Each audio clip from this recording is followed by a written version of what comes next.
Hey guys, tonight we're stepping aboard a creaky wooden ship bobbing somewhere in the mid-Atlantic, right around the year 1720. The sails are tight, the sky is heavy, and below deck, well, let's just say it smells like sweat, wet rope, and regret. You're not a captain or an officer, no, you're a common sailor.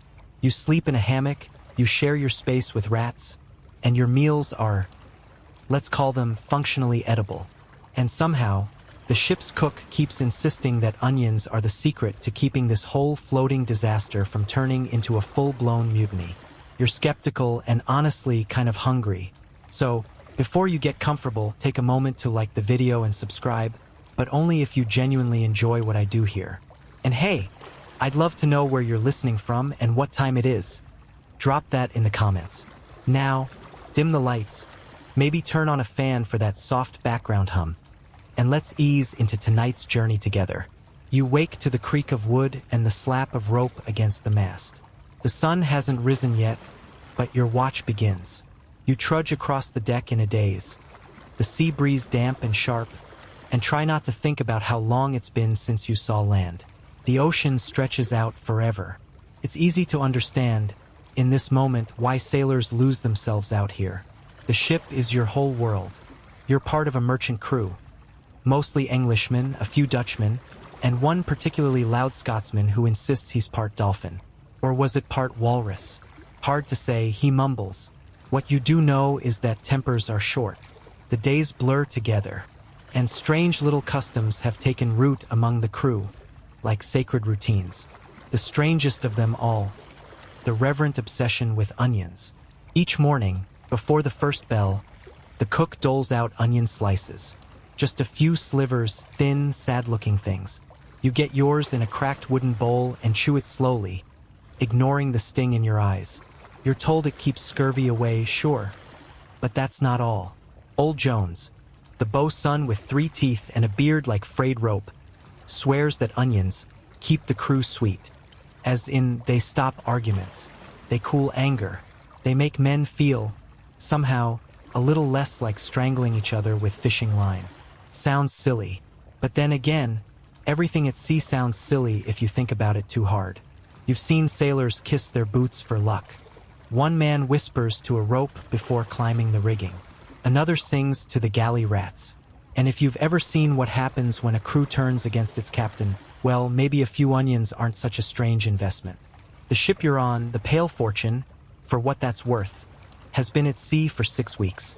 Supplies are running low. The bread is going moldy in patterns you swear resemble maps. And the meat has developed a smell you can only describe as ambitious. But the onions, packed in netting near the captain's stores, are still mostly fresh. It's the first thing anyone checks after a bad night. Not the sails, not the compass. The onions. Historians still argue whether sailors genuinely believed onions prevented mutiny, or whether it was just one of many strange sea customs born out of boredom, superstition, and saltwater brain. Some suggest the onion's strong scent and taste were considered cleansing, a kind of edible protection against bad air, foul moods, and, perhaps, murderous thoughts. Others think it was simpler than that. Onions were precious. And when you give something valuable to someone, especially on a ship, it becomes harder to hate them. You stand at the bow, chewing the last bite of your onion ration. The sea yawns wide before you. Behind you, someone curses, another spilled water barrel. The carpenter's hammer rings below deck. The same tasks day after day. And yet, no one has raised a knife or a fist in 3 days. The captain calls that a record. You quietly wonder if old Jones is right. You reach into your pocket. There, wrapped in cloth, is a small half-slice of onion you saved, just in case. The thing about life at sea is that time stretches. Days blend, nights fold over each other, and you begin to lose the names of months. Instead, you measure your time in rations. 1 biscuit, 1 spoon of salted peas, 1 half-hour of sleep without the man next to you snoring directly into your neck. And, of course, 1 slice of onion. You bite into it each morning with a ritualistic seriousness, like you're participating in a sacred act. Around you, others do the same. There's something oddly unifying about it.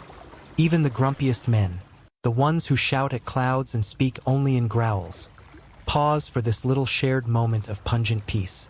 Now, here's where things get weird. You've heard it from at least 5 different sailors, all swearing it happened to someone they knew. A ship ran out of onions, and within a day, just one day, the crew had tied up the first mate and declared a new republic in the captain's cabin. Whether it's true or not doesn't matter anymore. Feels true. That's the real trick of the sea. The truth gets blurry the longer you're out here. One evening, while you're patching rope with a needle that's definitely bent the wrong way, Old Jones joins you, sitting with a groan that sounds like a plank snapping. He starts talking, because he always starts talking, and tells you about the French frigate La Brillante. They say it was stocked with fine wine, silk, and even miniature poodles for the officers. But what it didn't have, he says, eyes wide like storm lanterns, was onions. You know what happened? He leans in close, his breath a crime. Everyone went mad, fought each other with spoons. The captain jumped overboard. No one left but the cook, and he only survived because he pickled his boots. You stare at him, unsure if he's joking. Probably, but also maybe not. The onion lore deepens when you finally meet the cook. A wiry man with a voice like a creaky door and a terrifying beard that may have independent thoughts. He guards the ship's supply of onions like their treasure. And not just because they're food. One day, while chopping, he says, "These keep the spirits calm, like putting a good smell in a dirty room." You nod politely, but what he says sticks. There is something calming about that strong, tear-inducing scent. It cuts through the stink of the bilge, the salt, and the sweaty stew of too many unwashed bodies. Maybe, just maybe, onions feel like civilization, a reminder that somewhere there's still a kitchen and a table and a life without barnacles. You're told that ancient sailors, way before this age of cannon and compass, carried onions not just for food or scurvy, but for mood. Chinese junks, Arab dhows, and even Polynesian outrigger canoes often packed the sturdy bulb, not just for flavor, but for familiarity. It lasts. It doesn't spoil in a week like greens. It becomes, over time, a friend. Historians still argue whether the connection between onions and mutiny prevention was cultural, nutritional, or just part of sailor psychology. Maybe it was all three. The nutrients helped keep the brain from sinking into scurvy-induced madness. The scent masked worse smells. And the act of slicing, sharing, and eating them became something to do. A distraction from rage and boredom, which are Mutiny's 2 favorite drinking buddies. Of course, not every ship followed this superstition. The Dutch East India Company, ever pragmatic, preferred citrus. The Spanish galleons favored garlic, which led to some interesting olfactory rivalries. Sailors used to joke you could tell a fleet by its smell. Citrusy? Dutch. Spicy? Spanish. Rotting fish with a hint of despair? British Merchant Navy. You pass the next few days staring at the dwindling net of onions. The sea's calm, the sun brutal. A fight almost breaks out when someone miscounts the biscuit rations, but the cook cuts an extra round of onion slices and passes them out like peace offerings. Strange how quickly the tension disappears. And then, one morning, you hear it. Weevils. In the sacks. No one panics. Yet, but your stomach tightens. When food starts going bad, everything gets harder. Your dreams go dark. Your jokes turn bitter. Your fellow sailors start looking less like friends and more like potential liabilities. You see the old cook slip into the storeroom that night, his arms heavy with canvas. When he emerges, he looks relieved. The onions, it seems, are still untouched. You make a quiet vow. If you ever survive this voyage, you'll never laugh at a farmer again. And you'll always, always keep an onion in your kitchen. You wake to the sound of arguing. It's low at first, just sharp whispers threading through the planks. But by the time you've pulled your boots on, it's full-throated and echoing off the deck beams. You climb topside, blinking against the morning glare, and find 2 men squared off near the water barrels. One's red-faced, fists curled. The other's waving a half-rotted lemon like it's proof of sorcery. Neither of them's armed, but it doesn't matter. On a ship, shouting can be just as dangerous as swords. Tension spreads fast, like mildew on damp cloth. And then, right on cue, the cook shows up with a sliced onion. He hands each man a chunk. No words, just the food. And absurdly, they stop. One wipes his eyes and snorts. The other mumbles something about not worth the brig. They both drift off like nothing happened. It's the strangest ceasefire you've ever seen. You sit with it a while, chewing your own chunk of onion. There's something ritualistic here, something oddly sacred. Maybe it's all in your head, but you feel steadier. Later, in the dim calm of the cargo hold, you spot a bundle of old journals. Water-warped and half-munched by rats, but still readable. You crack one open and read by lantern glow. The writer is a quartermaster from a merchant ship called the Indigo Belle. He writes, in loopy, salt-stained script, rations low, morale lower, no onions left since last port. Fights daily. Crew turned on bosun yesterday over dried beef. I fear mutiny soon. You flip a few pages. Today we found a cache hidden in the lifeboat. 3 onions wrapped in canvas. Gave slices to each man. Quiet night. Almost felt like shore again. You close the book slowly, heartbeat a little offbeat. This onion business, it's not just cook's tales. It runs deeper. Up on deck, the wind's picked up. You lean into it, sea spray tickling your neck. Another sailor, someone who barely speaks unless prodded, joins you, chewing an onion slice like it's the most natural thing in the world. He tells you about the voyage of the Marigold, which ended with the captain stabbed through the hand with a compass divider. Supposedly, the crew had gone weeks without anything fresh. Just biscuits, moldy water, and rage. And no onions, he adds grimly, before crunching another bite. Historians still argue whether these tales were exaggerated in hindsight. Sailors were dramatic by nature, prone to superstition and embellishment. But there's a curious consistency in these stories, like a whisper passed from ship to ship. No onions, no peace. You're not a scholar. You're a deckhand with calluses in weird places and a healthy respect for things you can't explain. But part of you starts to believe, or maybe you want to believe. It's easier than facing the truth, that life at sea is a long stretch of near mutiny, and anything that keeps the knives sheathed is worth its weight in gold. One evening, while polishing the bell, a tedious task you were volunteered for, you hear the captain talking with the quartermaster. Their voices are low, but not low enough. The quartermaster is worried. Supplies are running thin. They may have to start rationing the onions. Your stomach flips, not just from fear, but from knowing what that'll do. The next day, the slices are thinner. No announcement, just a quiet shift. The crew notices. You notice, and the mood changes. Jokes land less often.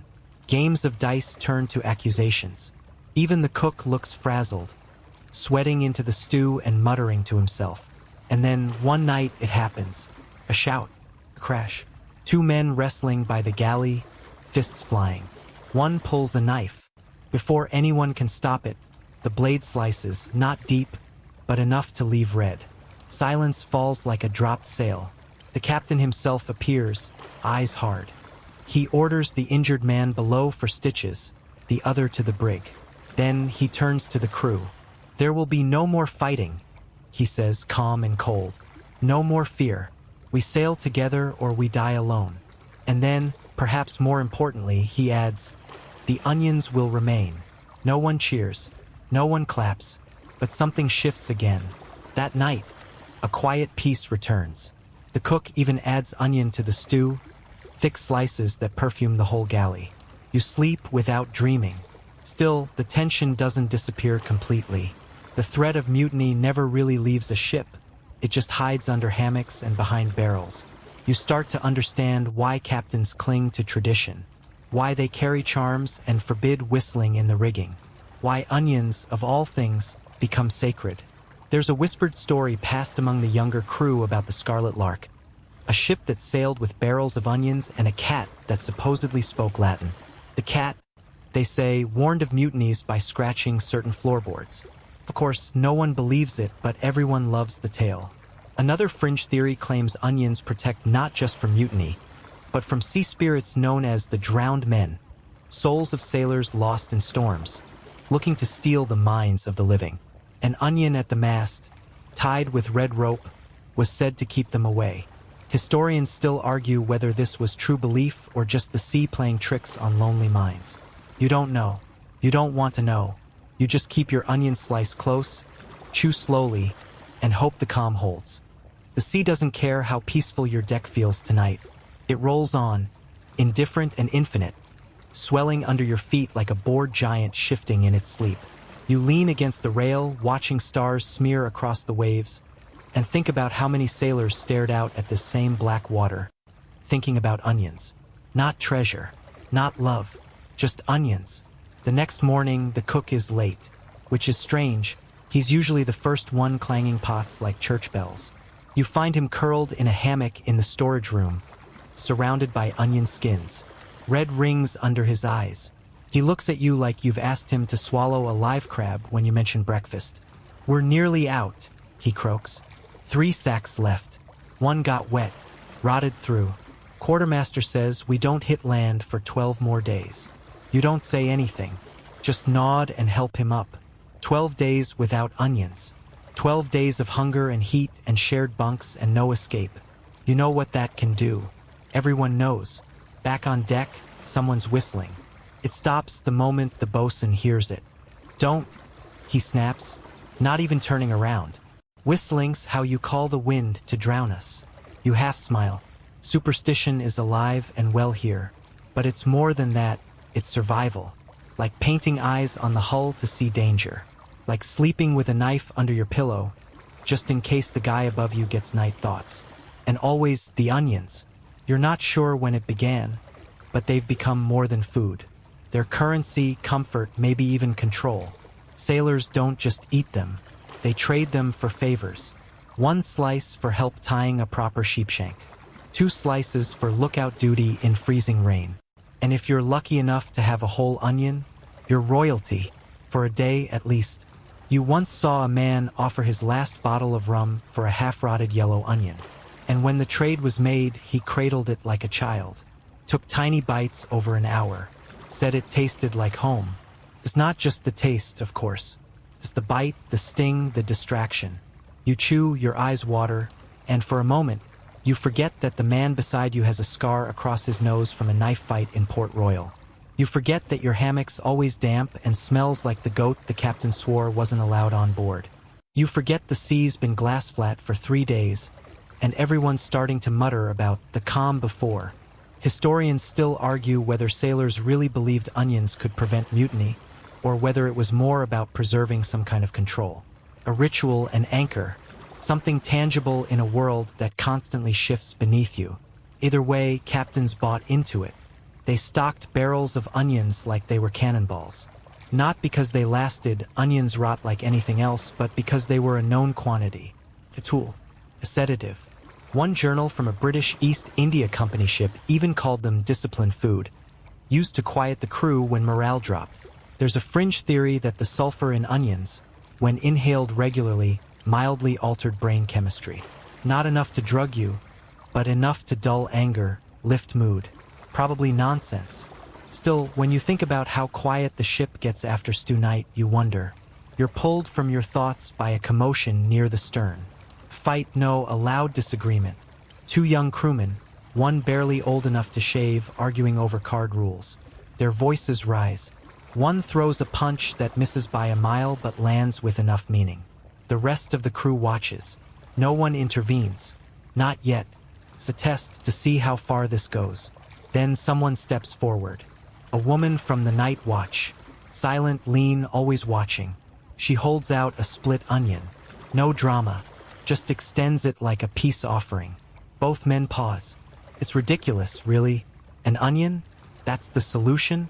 But the one who threw the punch takes a bite. Grimaces. Wipes a tear. And laughs. The tension snaps like a sail in high wind.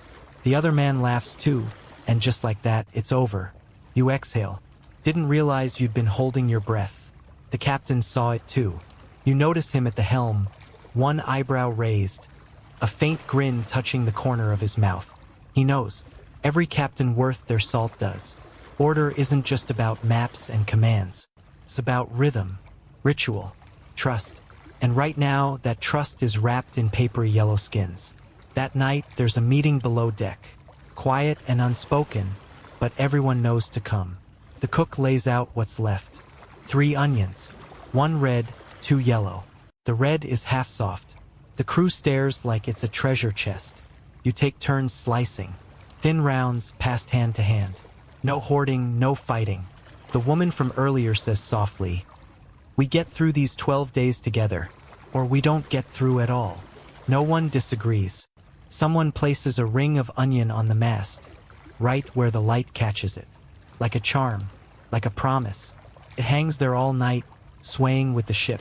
You sleep better that night, even though the wind picks up and the creaking sounds a little too much like whispering. Still, no fights break out. No knives drawn.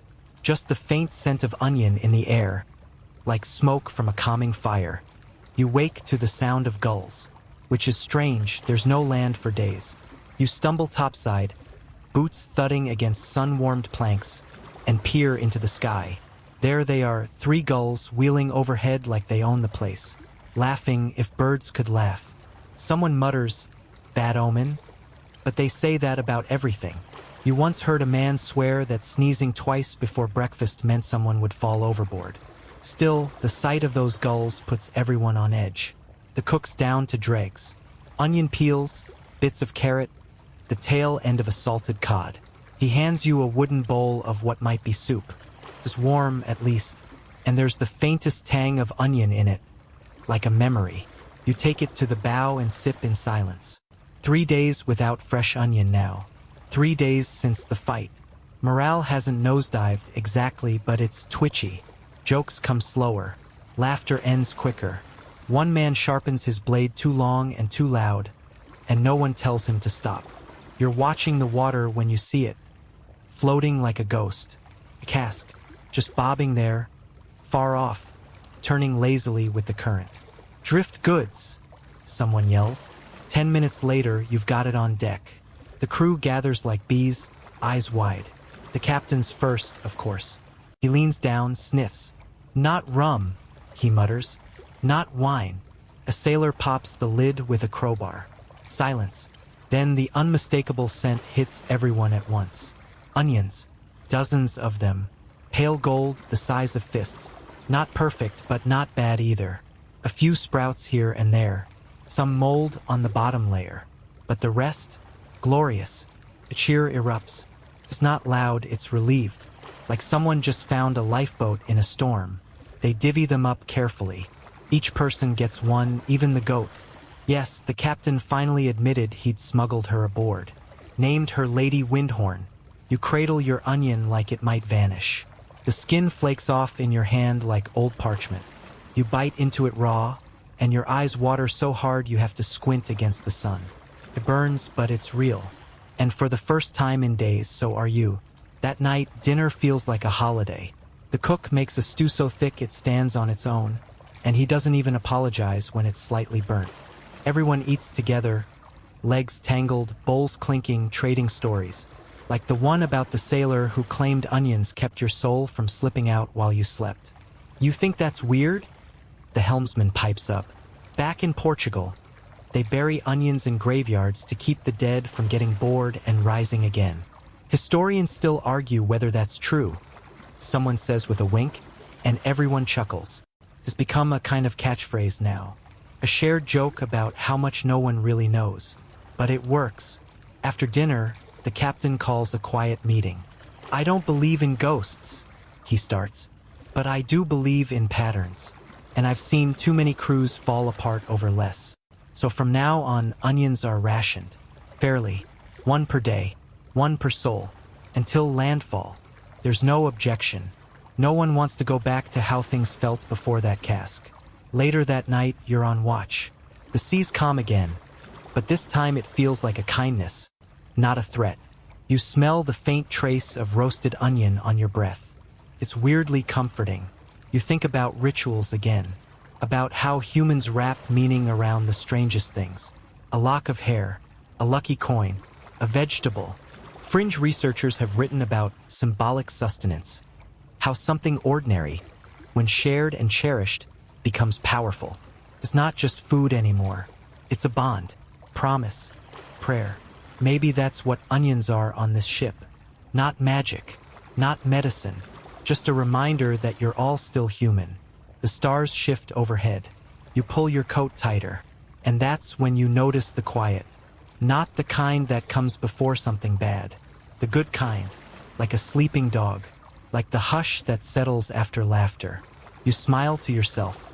Tomorrow will bring whatever it brings. Squalls, gulls, ghost fish. Who knows? But tonight you're okay. And so are they. Because tonight the onions are holding. Morning comes on soft feet.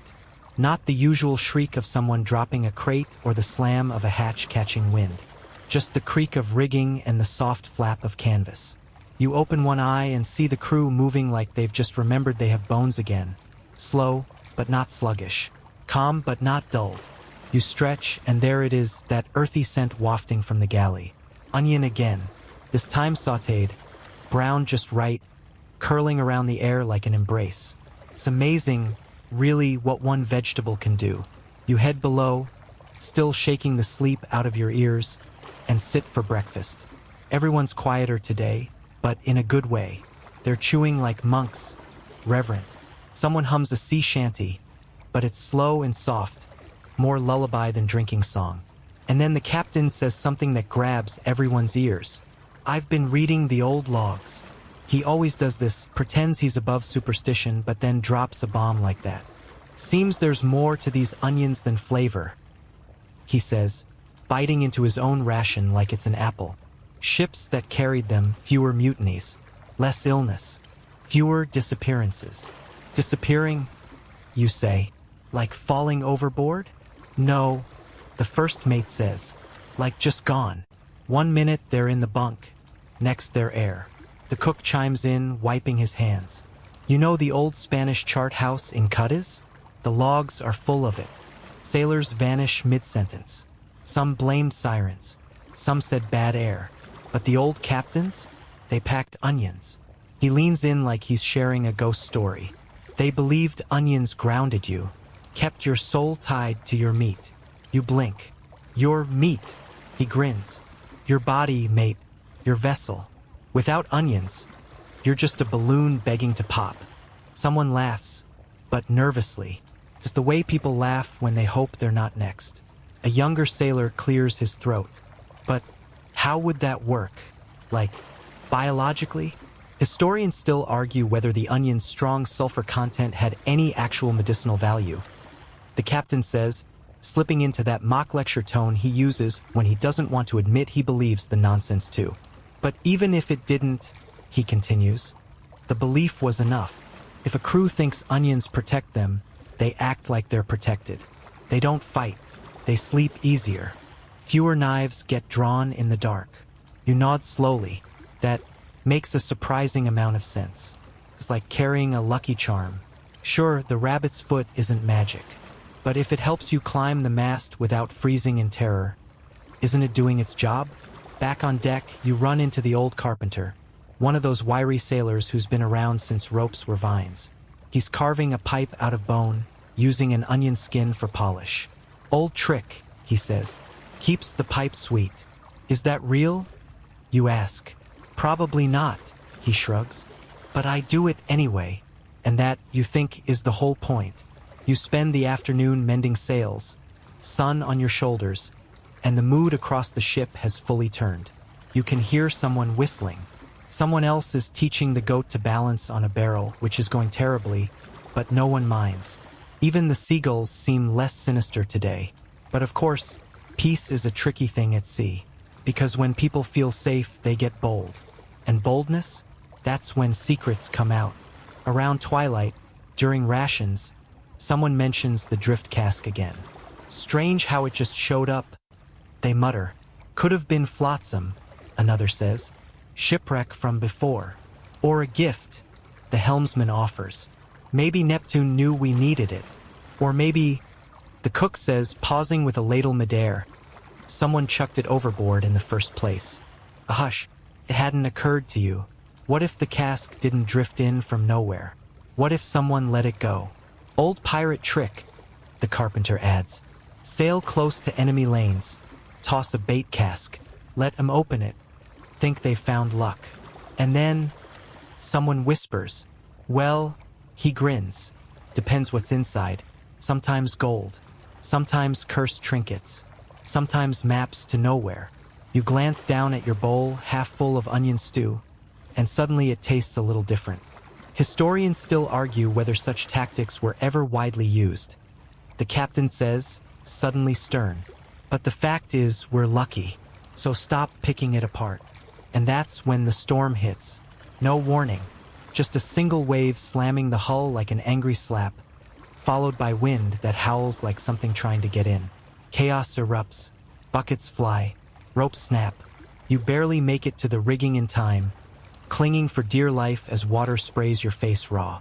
The deck turns into a skating rink of seawater and onion skins. Wait, onion skins? You catch a glimpse near the galley door. The cask open, contents spilled, the rest of the onions lost. Someone yells, "No! Close it! Keep him safe!" But it's too late. The sea has taken most of them. Only a handful remain. And suddenly everyone knows it. The wind screams louder. You curse, not at the storm, but at the loss. Not because you're hungry, but because now you're vulnerable. Rain batters the sails like fists, but you can barely hear it over the shouting. Someone's cutting the ropes to the mainsail before it tears free. Another is scooping the last of the onions off the deck, clutching them to his chest like treasure.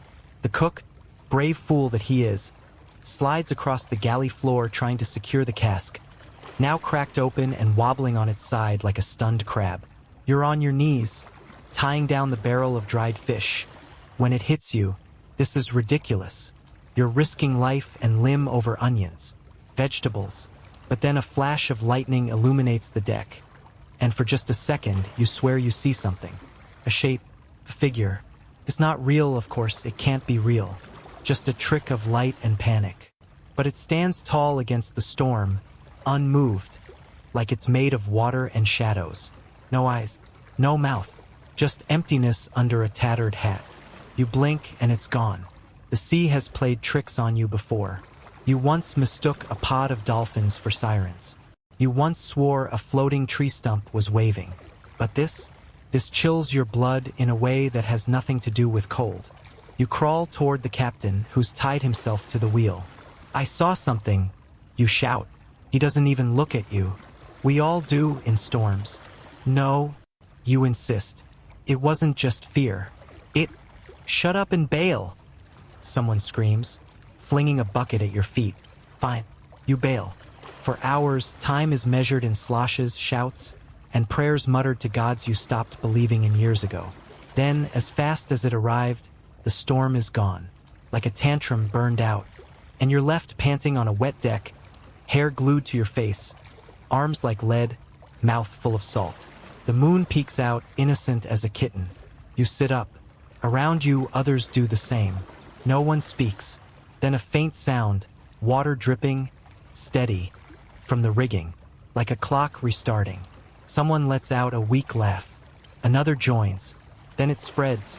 Relief, exhaustion, hysteria, all tangled up in a wheeze of chuckles. Even the captain cracks a grin. But it fades quick, because someone counts the onions. Only 3 are left. 3. And suddenly it's not funny. Now it's math. 3 onions, 14 crew, 1 cask. And that's when it begins. The quiet maneuvering. No outright mutiny. Not yet. But little things. The cook sleeps with the onions beside him. A big guy from below deck offers to keep watch with him, just in case. Someone sharpens their knife too loudly. You notice people whispering in corners. Eyes flicking toward the cask and then away, like they're trying to break up with it. You ask the carpenter if he thinks things are going sideways. "They already have," he says. "We just haven't fallen over yet." You laugh, then stop, because that wasn't a joke. The next morning, 2 more things vanish. A coil of rope and the cook's bunkmate. No blood, no noise, just gone. Historians still argue whether crews in the age of sail used enforced silence as a form of execution, tossing men over quietly so the rest would behave. But that's not what happened here.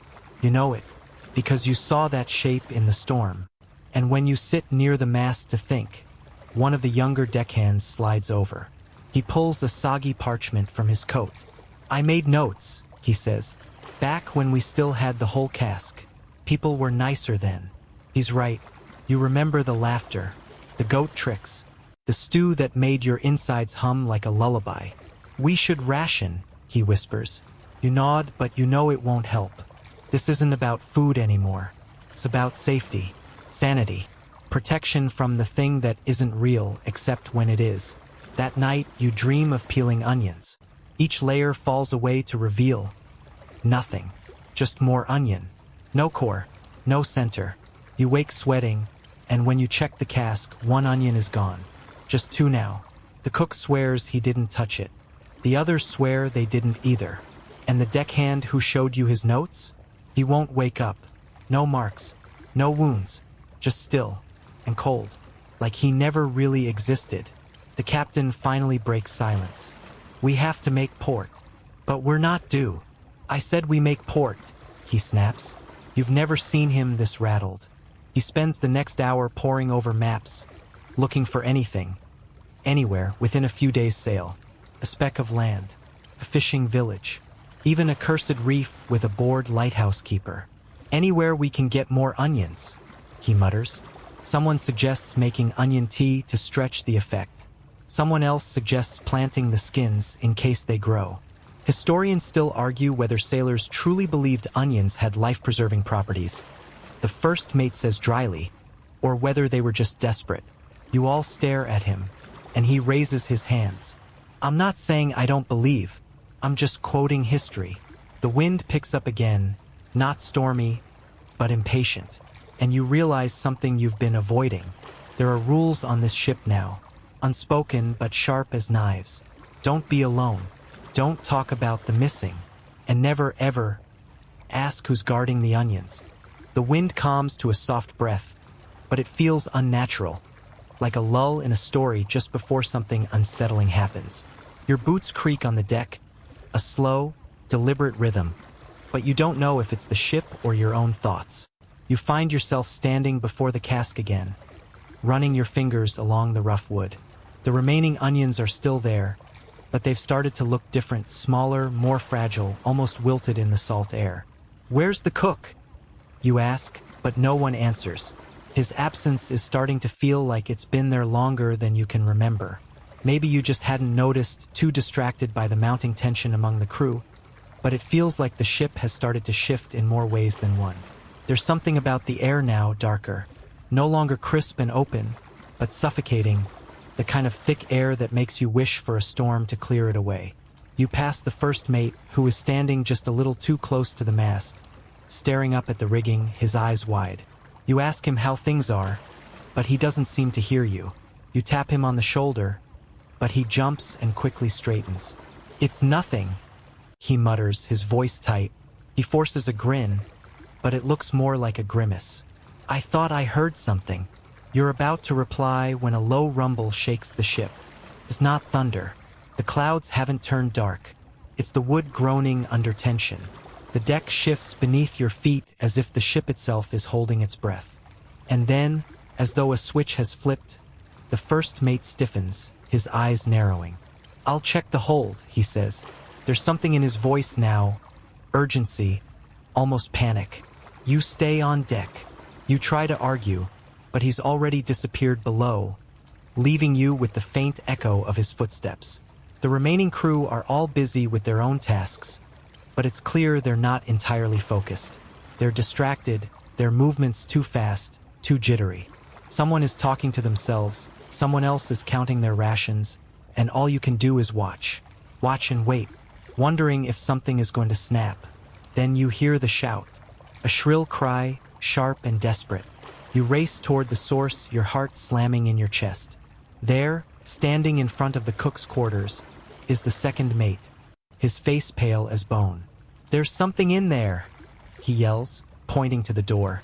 You hesitate for a split second. What's in there? I don't know, he says, backing away, his hands trembling. I thought I saw the cook. But he doesn't finish his sentence.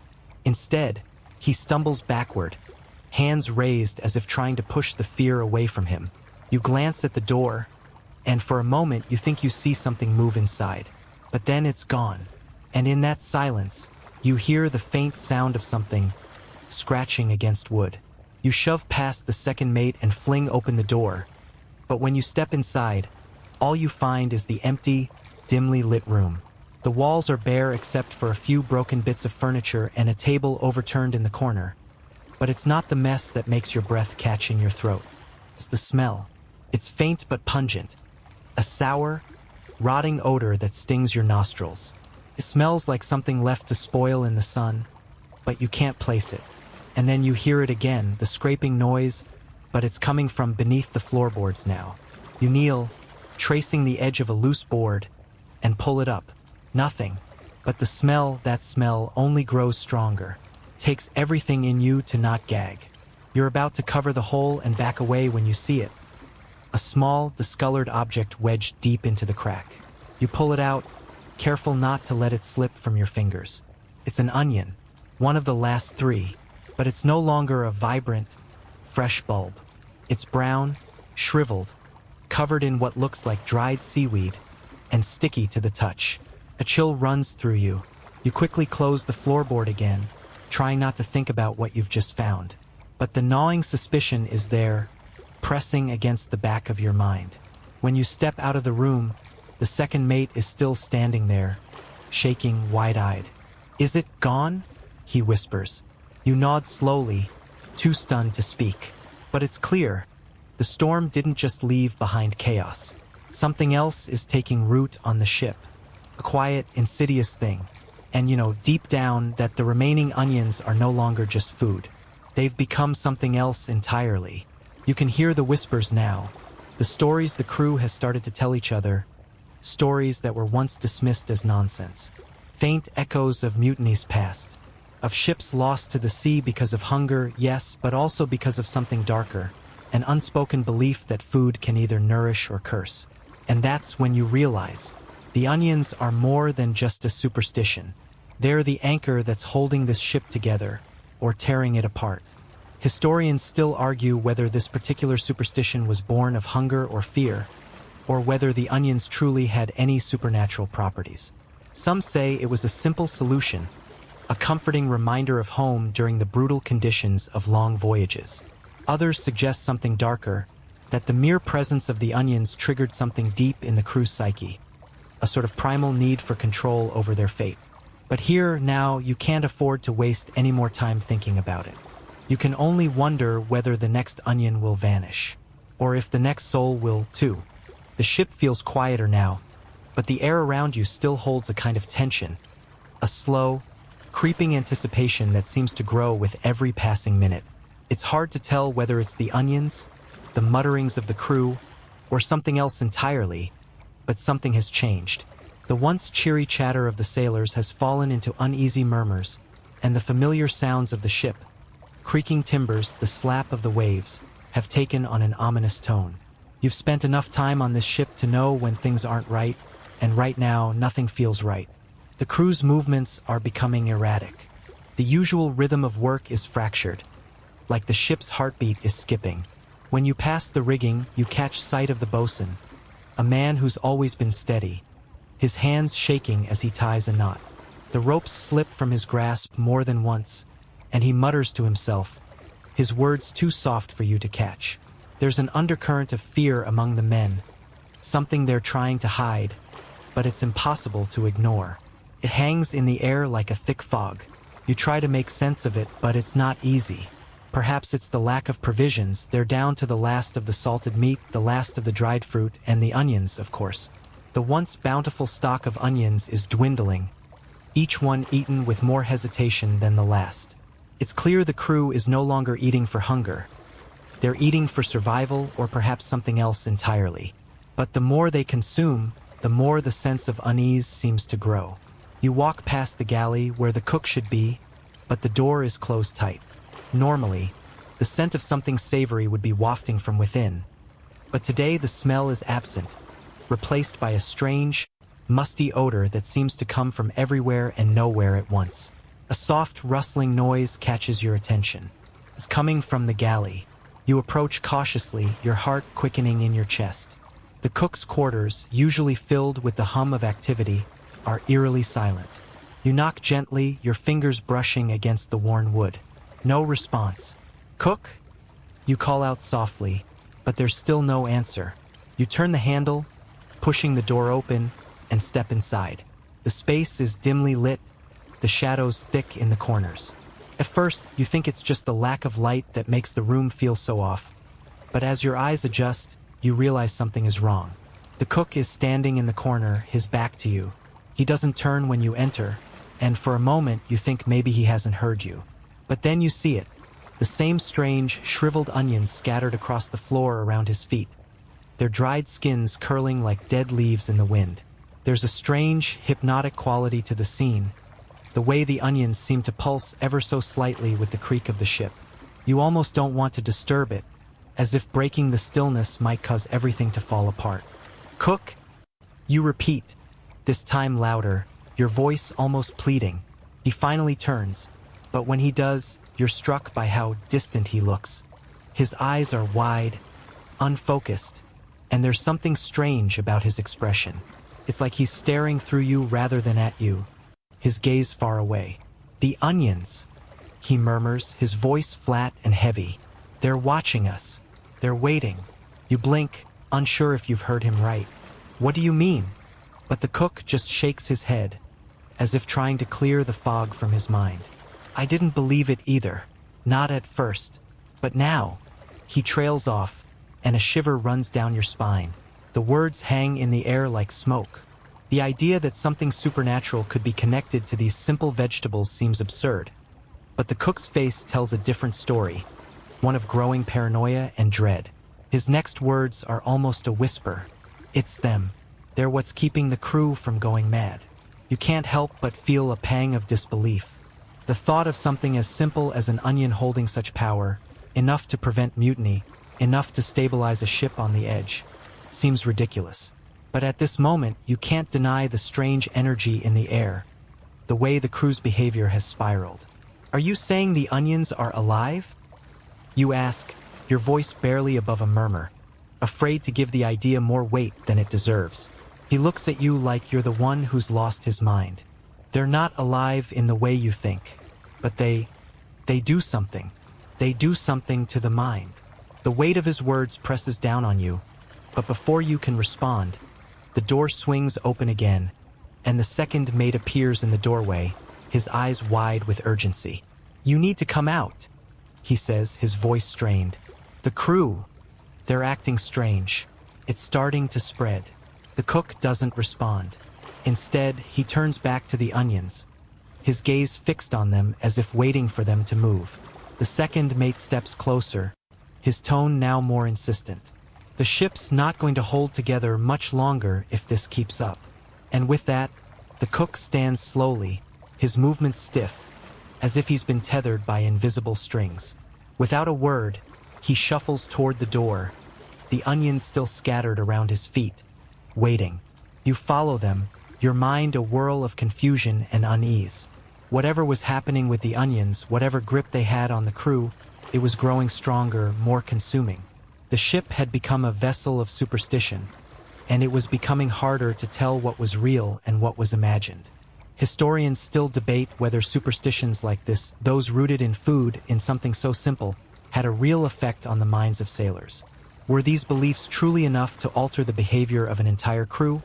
Or did they simply act as a coping mechanism for fear and uncertainty? And if the onions were, indeed, a talisman of some sort, what did that say about the fragile nature of control aboard a ship? These questions swirl through your mind as you step back into the galley, the scent of rotting onions lingering in the air. The next few days are a blur of unsettling tension. The crew's unease grows with each passing hour, their movements more erratic, their words more clipped. It's as if the ship itself is being pulled into a strange, slow-motion crisis, a kind of ripple spreading across the deck, one that starts in the stomachs of the sailors and winds its way up into their minds.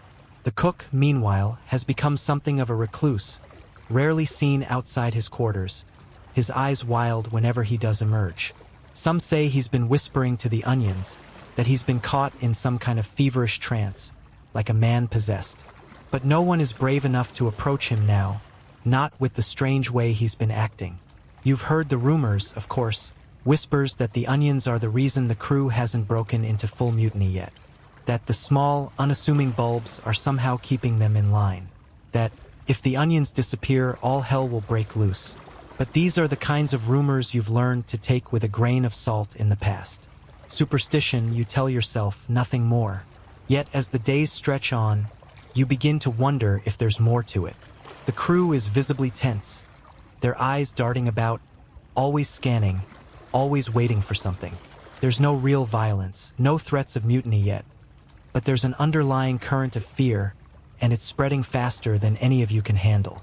One night, when you're on watch, you find yourself standing at the bow, looking out over the endless blackness of the ocean. The only light comes from the dim lanterns that sway with the ship's motion. You can hear the occasional creak of the wood, the snap of the sails, but the silence in between seems wrong. The air feels thick, like it's holding its breath. Suddenly, the sound of hurried footsteps behind you catches your attention, and you turn to see the second mate, his face flushed with what can only be described as urgency. "We need to talk," he says, grabbing your arm before you can say a word. He leads you quickly to the galley, where the cook is once again nowhere to be found. The onions, though, are still there, scattered around the room, as if waiting, like they've been placed deliberately. The second mate doesn't waste time. He pulls you aside and lowers his voice. "They're all talking about the onions," he says. "It's spreading like wildfire. People think they're the only thing keeping us from mutiny. It's like they've become a symbol, something more than just food." You listen closely, trying to make sense of the situation. You've seen the fear in the men's eyes, but this feels different. It's as though the onions have become the one thing the crew is still holding on to, the one thing they feel can protect them from the uncertainties of life at sea. "But why onions?" you ask, still skeptical. "Why not something else?" The second mate shrugs, looking troubled. "I don't know. Some say it's the smell. Others think it's the way they make the crew feel, something about them keeping the madness away. That's the theory anyway. But the truth is, no one really knows. They're afraid to stop eating them. It's a strange thought. You can't help but wonder if it's simply a psychological crutch. Could the crew's belief in the onions have grown so strong that they've started to feel their effects? Could the simple act of eating them be enough to provide a sense of control, a shield against the inevitable breakdown that always seems to accompany long voyages? The second mate takes a step closer. "I've been thinking, if we don't do something about it soon, the entire crew's morale will crumble. If the onions become the symbol of our salvation, then we're all just waiting for the moment when they disappear. And when they do," he doesn't finish, but you understand. "Mutiny would come. It's then that a particularly unsettling thought crosses your mind. What would happen if the onions weren't just food? What if they were acting as some kind of psychological anchor for the men? The crew, stranded in the vast, unyielding ocean, might be more vulnerable to superstition than anyone realized. And the more they believed in the onions' power, the more control they'd relinquish over their own minds. Historians have long debated the role superstition played in the minds of sailors during the Age of Sail. Was it simply a means of coping with the isolation, the boredom, the constant threat of death from the sea? Or was there something more to it? Could certain items, like the humble onion, have actually served a psychological function, helping men cling to their sanity and sense of purpose when everything else seemed beyond their control? You've heard stories before of sailors who became convinced of the power of certain rituals, objects, or even specific words. It was the kind of thing that made the difference between staying sane and descending into madness. Some even say that the whole concept of mutiny, those sudden, explosive outbreaks of violence against officers, was often fueled by the belief that the crew was at the mercy of forces beyond their control. Perhaps, in this case, the crew's fixation on the onions was more about control than anything else. A tiny, simple act of rebellion against the chaos of the sea, and yet one that could unravel everything if removed. As the second mate talks, you can't shake the thought that perhaps there's more to the onions than any of you understand. Whether they're truly magical or simply a product of the crew's collective anxiety, it's hard to say. But in a world of uncertainty and isolation, Sometimes it's the smallest things that hold the greatest power. And so, as you stand in the galley, the faint smell of onions hanging in the air, you realize that the ship is teetering on the edge of something much bigger than you. The onions, for better or worse, have become the crew's lifeline. And if they vanish, you fear the consequences will be far worse than any mutiny. The tension on board is palpable. It seems like every sailor is waiting for something to break. The stillness, the air itself, the fragile illusion that the onions are the key to keeping the peace. If one of them goes missing, if the stock starts to dwindle, or worse, if they spoil, the entire ship might unravel. It's an unnerving thought, but a growing number of the men seem to believe it with unwavering certainty. You've been watching the cook closely now. His movements are becoming more erratic, his once meticulous behavior slipping into disarray. The onions are still everywhere. Onions in the galley, onions on the captain's table, onions in the men's quarters, just a few here and there wherever you look. But their presence is different now, their significance more profound. To some, they're a source of power. To others, a constant reminder that things are slipping out of control. Late one evening, as you're finishing your watch, you overhear two sailors talking in hushed voices by the aft deck. Their words are careful, guarded, but you catch enough to know they're discussing something serious. "I don't know how much longer I can do this," one of them says. "I've seen them, those onions. Every night they're there. You can't avoid it. They're like they're watching us." The other sailor laughs, a nervous, almost bitter sound. "You're starting to sound like the cook. That man's lost his mind, He's obsessed. It's just onions, nothing else." But even as the second sailor dismisses the idea, you can see the seed of doubt planted in his eyes. Something is definitely off about this whole situation. The onions, with their strange grip on the crew's collective psyche, seem to have taken on a power far beyond anything their humble nature would suggest.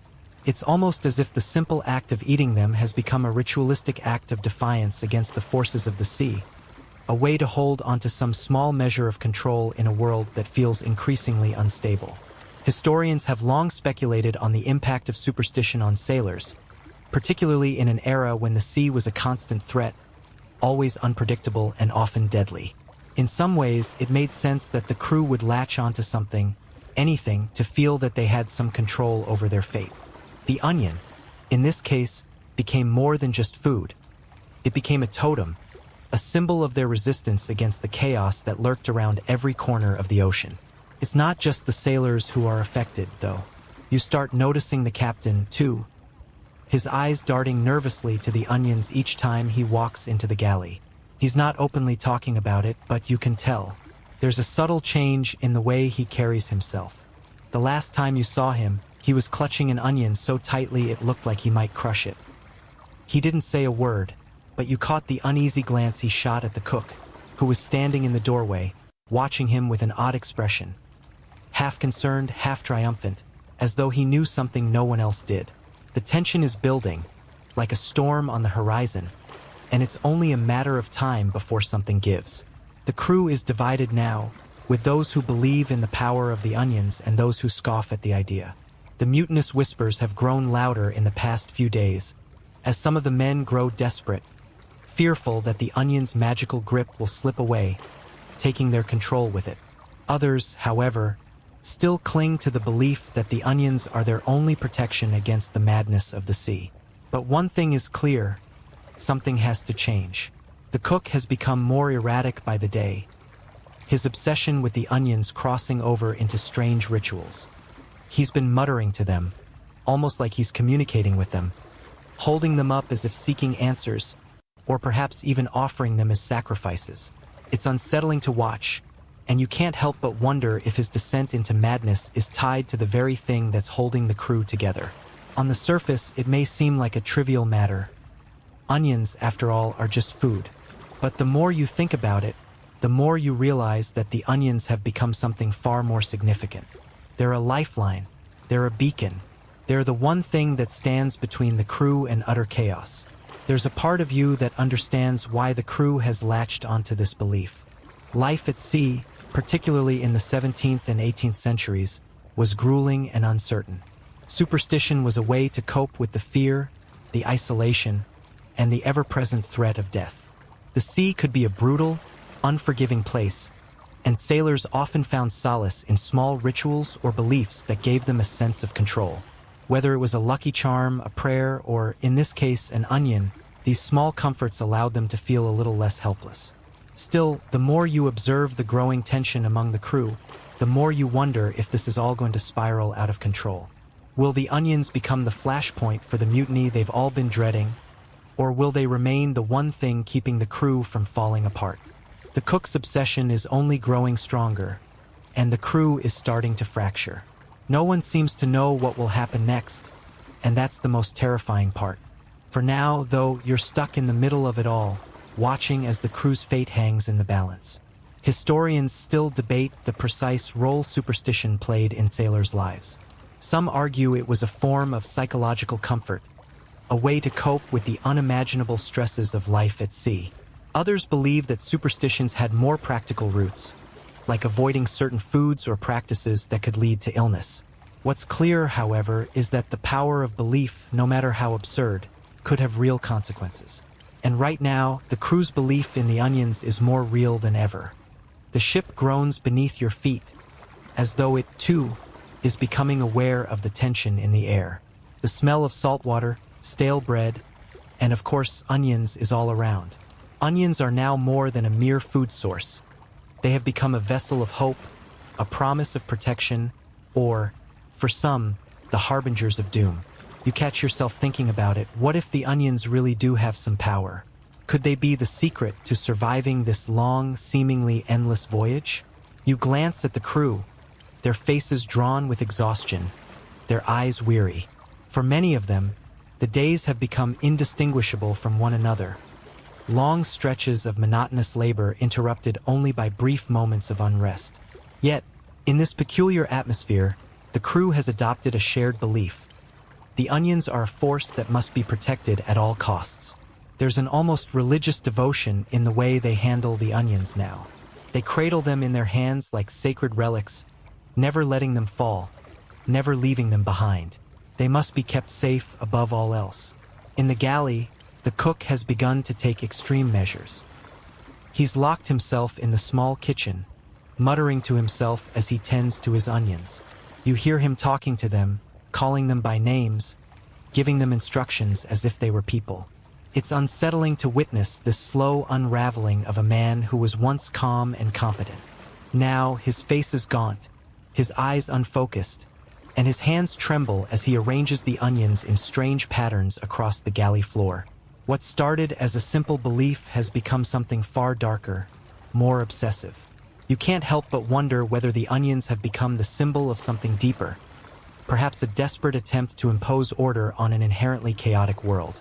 As you watch this transformation unfold, you realize that the very concept of mutiny is being redefined.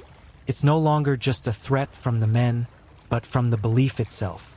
The cook, now the de facto protector of the onions, has become more than a mere member of the crew. He's the keeper of their salvation or their damnation, depending on how you view the situation. He's started to speak about the onions as if they are the key to some greater mystery. He's even started to claim that if they don't stick to their rituals, the ship will never see land again. There's something deeply unsettling about his conviction. It's the kind of belief that becomes infectious. You've noticed the crew beginning to follow his lead, repeating his strange rituals and muttering words that sound like prayers. Even the captain, once dismissive of the cook's eccentricities, now finds himself clutching an onion before meals, as though somehow it can ward off the looming threat of mutiny. Historians have often pointed out the importance of superstition on naval vessels, especially during long voyages. The isolation of the sea made sailors incredibly vulnerable to their fears and anxieties. It's not surprising that something as simple as an onion could gain such significance in the minds of those who felt powerless against the vast, unpredictable sea. The question of whether this belief ever actually influenced the outcome of a voyage is still hotly debated. Did the superstition of the onions help prevent mutiny, or was it simply a coping mechanism for an impossible environment? You're not sure what to think. On one hand, you understand the need for something to cling to, something that offers comfort in the face of endless uncertainty. But on the other hand, you can't help but feel that this obsession with the onions might have crossed a line. It's starting to feel like the crew's survival depends less on their sailing skills and more on their faith in these humble vegetables. It's as if they've forgotten the real danger of the sea, choosing instead to focus on this strange, all-consuming belief. The cook's behavior has become more erratic, his once methodical movements now driven by something darker. He's no longer just preparing food. He's crafting rituals, using the onions in ways that seem to defy reason. You've seen him draw strange symbols on the galley walls with onion skins, muttering incantations under his breath. Some of the crew are starting to believe that these rituals are keeping the ship safe, that they are the reason they've avoided disaster for this long.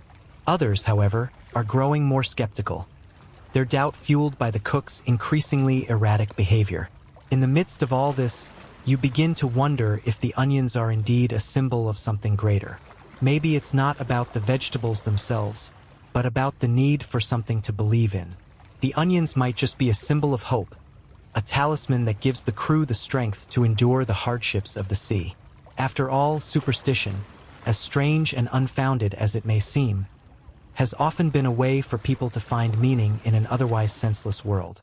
Still, you can't shake the feeling that something is about to happen. The ship is on edge, the crew divided. The tension is palpable. No one knows if the onions will protect them, or if they'll become the catalyst for the very mutiny they fear. All you can do now is wait and watch, as the ship drifts further into the unknown, its fate seemingly tied to the ever-present onions. As the days pass, the sense of unease aboard the ship only intensifies. The crew seems to have divided itself into two distinct factions: those who follow the cook's increasingly bizarre rituals, and those who are growing more and more concerned that the obsession with onions might lead to disaster. The captain, once a figure of unquestionable authority, now finds himself quietly questioning whether the crew's superstitions have gone too far. He can't ignore the signs, the strange behavior, the rituals that seem to have taken on a life of their own. You can feel the tension in the air. It's as though the ship itself is holding its breath, waiting for something to happen. The once steady rhythm of life aboard the vessel has been replaced by an undercurrent of nervous anticipation. Every creak of the wood, every gust of wind, seems to set the crew on edge. Even the sun, once a comforting presence, now seems to mock them, its relentless glare serving only to highlight their growing desperation.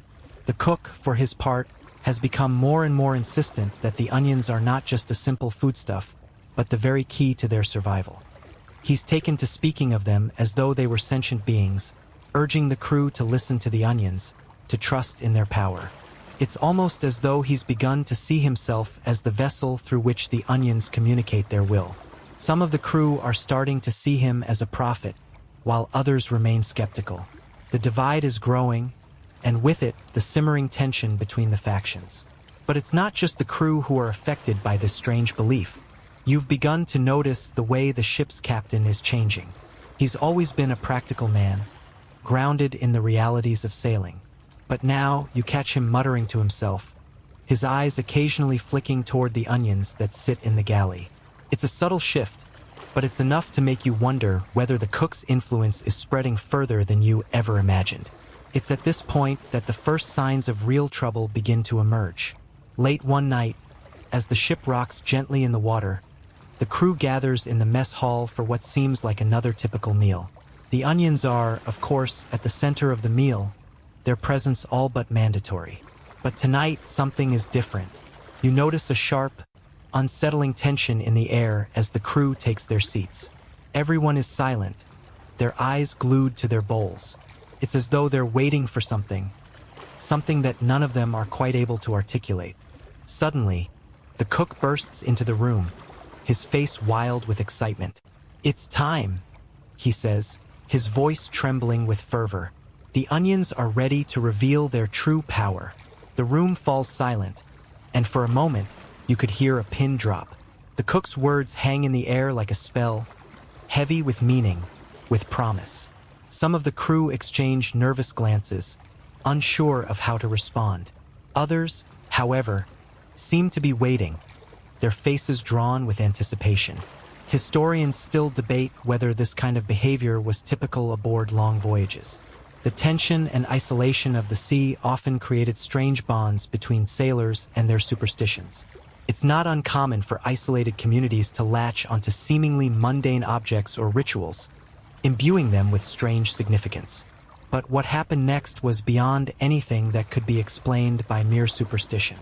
The cook, in his fervor, begins to chant something under his breath, words you can't quite make out. The crew watches, rapt with attention, as the cook begins to prepare a strange, elaborate ritual. He takes an onion, slices it open with careful precision, and places it at the center of the table. The crew gathers around, their eyes fixed on the onion, as though it holds the answers to all their troubles. For a moment, nothing happens. The room is still, the silence almost unbearable. And then, something shifts in the air. Subtle, almost imperceptible, but you can feel it. It's as if the very atmosphere around you has changed, as though the ship itself is responding to the cook's words. You glance around at the crew, and you can see that the once skeptical members are now drawn into the cook's fervor. There's something intoxicating about the way he speaks of the onions, about the belief that they hold the power to protect them from the unknown dangers of the sea. The atmosphere in the room is thick with tension, but also with something else, something almost tangible, like a collective belief that they've found something worth clinging to. At this point, it's hard to say whether the onions actually hold any power. The situation on board the ship is starting to feel more like a cult than a crew of sailors. The more the cook speaks of the onions, the more the crew becomes enraptured by the idea that these humble vegetables hold the key to their survival. The question that remains is whether this obsession will lead to their salvation or their doom. The captain, ever the pragmatist, watches this unfolding drama with growing concern. He knows the crew is becoming more and more consumed by their belief, and he's not sure how much longer he can keep them focused on the task at hand, getting the ship to its destination. In his quieter moments, he finds himself wondering whether the cook has lost touch with reality. But he knows, too, that sometimes in the chaos of the sea, it's the smallest beliefs, the ones that seem the most ridiculous, that can make the difference between life and death. You wonder, too, whether this obsession with the onions will be the crew's undoing or their salvation. Will they mutiny in their belief, or will the onions prove to be the miracle they're hoping for? The future is uncertain, but one thing is clear. The ship's journey has taken a strange and unexpected turn, and it's one that will haunt the crew for the rest of their lives. The tension aboard the ship continues to mount, as each day seems to blend into the next, marked only by the increasing obsession with the onions. As the crew gathers for meals, it's no longer just about nourishment. It's a ritual, a gathering of like-minded souls bound together by the belief that these onions are more than just vegetables. The cook's influence over them deepens, and you can feel his presence growing stronger in the mess hall. He's no longer just the cook. He's the high priest of this strange cult, and the onions are his sacred objects. The captain, too, is feeling the weight of this growing obsession. You see it in his eyes, the flicker of doubt, the fear that the crew is slipping beyond his control. It's as though the ship has become its own living organism, driven by a force that no one can truly understand. The once rational crew members, those who had remained skeptical of the cook's claims, are now caught up in the fervor. Some of them even whisper that they've begun to feel the onions working their magic, safety, protection, the promise of a calm and peaceful journey. But not everyone is convinced. Among the crew, there's a growing sense of unease. There are whispers in the dark, conversations that are hushed and hurried. Not all of the sailors are willing to accept the cook's vision as gospel. Some of them, especially the older hands who've spent years on the sea, are suspicious of the sudden turn toward superstition. They remember the old ways, the ways that didn't involve onions or any other odd belief, and they're starting to wonder if this obsession with the onions might be the very thing that causes their downfall. One of the younger sailors, a quiet man named Thomas, is the first to openly question the cook. "What if it's all just a lie?" he asks, his voice barely above a whisper. "What if we're not being protected at all? What if these onions are just onions?" His words hang in the air, and for a brief moment, the room goes silent. The cook, his eyes blazing with fervor, turns to face Thomas. It's clear that he sees this challenge as an affront to his faith in the onions. Historians still debate whether this kind of division ever truly existed aboard historical ships. Were there sailors who, despite the superstition, stood firm in their skepticism, or were all who set sail bound by the same beliefs? Some argue that the isolation of long voyages made people more susceptible to these kinds of ideologies, while others contend that superstition was an ever-present force on the seas. Whatever the case may be, it's clear that this belief in the onions has led to a deep rift among the crew, and it's becoming harder and harder to maintain unity. Thomas's challenge isn't met with the peaceful resolution you might expect. Instead, the cook, in a fit of anger, seizes a knife and hurls it toward the young man, narrowly missing him. The tension in the room boils over, and you can hear the other sailors murmuring in fear. It's as though the cook has become unhinged, his faith in the onions twisting into something darker, something far more dangerous. For a moment, the room is frozen in place, the weight of the confrontation hanging heavily in the air. The cook stands there, panting, his chest heaving with rage. Thomas, looking more shocked than frightened, slowly backs away. The other sailors, unsure of what to do, glance nervously between the two men, afraid to speak up, afraid to be drawn into this volatile situation. The captain, having witnessed the entire exchange from the doorway, steps forward, his voice calm but firm. "Enough," he says, his tone carrying an authority that still commands respect. "We are sailors, not fools. We are here to navigate the seas, not indulge in petty squabbles over onions." But his words seem to fall on deaf ears. The cook, now red-faced with rage, glares at him. "You don't understand," he spits. "The onions are the only thing that will save us. You can't see it, but I can. The onions will protect us.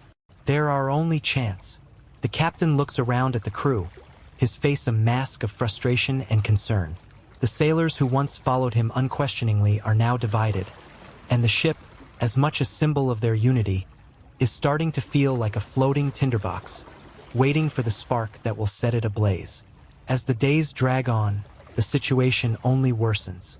The crew continues to split into two factions, those who follow the cook's belief in the onions, and those who remain skeptical, unsure of what to believe. The captain tries, in vain, to restore order, but it's becoming clear that the crew's faith in the onions is growing stronger with each passing day. And then, one morning, it happens. The weather, which had been calm and predictable for weeks, begins to change. The winds pick up, the sea grows rough, and dark clouds begin to gather on the horizon. It's as though the elements themselves are reacting to the tension aboard the ship. The cook, his face alight with anticipation, believes this is a sign that the onions are ready to reveal their full power. He orders the crew to gather on deck, to offer their devotion to the onions and prepare for the storm that is coming. The captain, on the other hand, can't shake the feeling that the storm is not just a natural phenomenon. It's as though the ship's internal strife has stirred something deep within the ocean itself.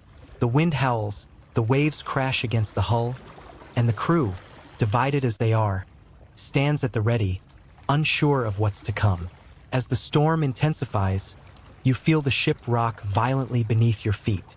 The sound of the wind, the crashing of the waves, and the cries of the sailors mix together in a cacophony of chaos. In the midst of it all, the cook continues to chant, his words unintelligible but fervent, his eyes wild with belief that the onions will save them.